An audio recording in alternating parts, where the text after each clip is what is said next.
Hello guys, welcome to my channel. In today's video, I'm going to show you how to fix Minecraft Bedrock Edition failed to start game error on PC. First, check for updates. Open Minecraft Launcher, go to Bedrock Edition, click on Installations and select Check for Updates. Install any available update and try again. If that doesn't work, try launching the game without the launcher.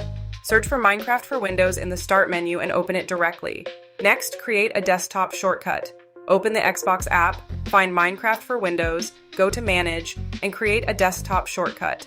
Launch the game using that shortcut. You can also create a shortcut for the launcher. Now verify and repair the game.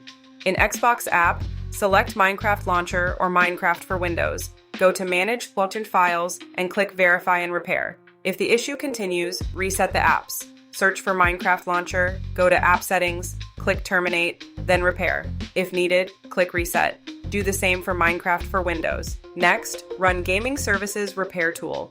Open Xbox app, go to Profile, Support, and start the repair. You can also download it from Microsoft website and run it.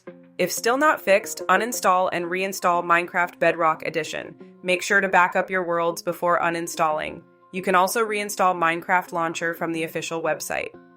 Finally, try the Legacy Launcher, download it from the Minecraft website and test if the game works there. One of these steps should fix the issue. So that will be all. Thank you so much for watching, and please like this video and subscribe to Genie.